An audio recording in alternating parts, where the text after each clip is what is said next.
తమ్ముడు అందరికి నమస్కారం. రే ఎలికి మామూడా ఉండు.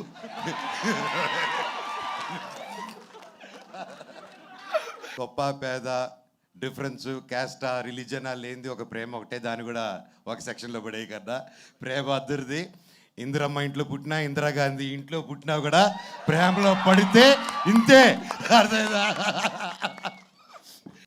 ఫైనల్గా చెప్పనండి, ఈ సాంగ్లో ఒక లిరిక్ ఉంది, పాడతారు. రాజా లేకపోయినా చూసుకుంటారు అన్నట్టు. నేను కూడా మౌనికాని ఫస్ట్ కలిసినప్పుడు ఒకరోజు మాట ఇచ్చాను.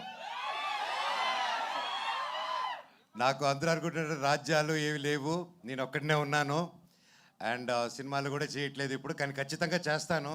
పని అయితే చేస్తాను, కష్టమైనా పడతాను, ఒకరు మోసం చేయను, జీవితాంతం నిన్ను చూసుకుంటాను, నన్ను నమ్ముంటావా అన్నాను. ఈరోజు ఒకటికి అలాగే నమ్ముంది. Thank you. జీవితాంతం ఉంటుందని కోరుతుందా. అండ్ ఏంటంటే ప్రతి ఒక్కరికి మనల్ని నమ్ముకొని వచ్చిన వాళ్ళ కోసం నిలబడాలి. అది ఎవరైనా సరే, అది మన కోసం మనల్ని నమ్ముకొని, ఒక ఫ్రెండ్ అయినా, ఒక బ్రదర్ అయినా, వైఫ్ అయినా, ఎవరైనా నమ్ముకొని వచ్చారంటే జీవితంలో ఎంతో కష్టం చూసుకొని ఒకరు నమ్ముకొని ఆదుకుంటారని వస్తారు. అలాంటి వాళ్ళు చేయని వదలకండి జీవితంలో. శివుడు ఎక్కడో ఉండడు. అహం బ్రహ్మాస్మి అనే సినిమా తీయాలనుకుంది, అదే చెప్దాం అనుకున్నాను. దేవుడు ఎక్కడో ఉండడండి. ఒకరి కోసం నిలబడినప్పుడు మీరే అహం బ్రహ్మాస్మి, మీరే దేవుడిలాగా మారుతారు. ప్రాణం ఉంటేనే శివ, ప్రాణం లేకపోతే శవ. సో ఆ శివుడు యాక్టివేట్ అవ్వాలంటే 10 మంది కోసం నిలబడండి. అండ్ అలాగే ఈ సినిమా కూడా అదే చెప్తుంది.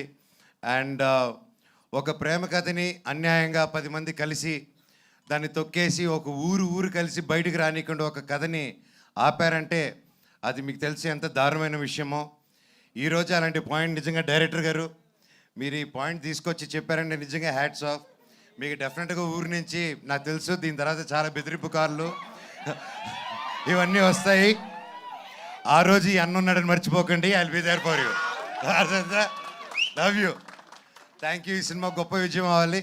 Thank you very much. God bless. And ప్రతి ఒక్కరికి, ప్రెస్కి, మీడియాకి, సోషల్ మీడియా ఉన్న టీమ్స్కి, ప్రతి ఒక్కరికి ఈ సినిమాని ఎంకరేజ్ చేయండి.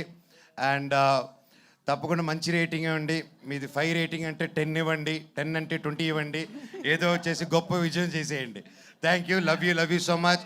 ఇలాంటి స్టోరీ పాటట సార్ రంబాయి నీ మీద నాకు ప్రేమ, రంబాయి నీ మీద నాకు మనసాయనే అన్న పాడు. నీ తర్వాత నేను పాడితే బిస్కెట్ ఆయనే.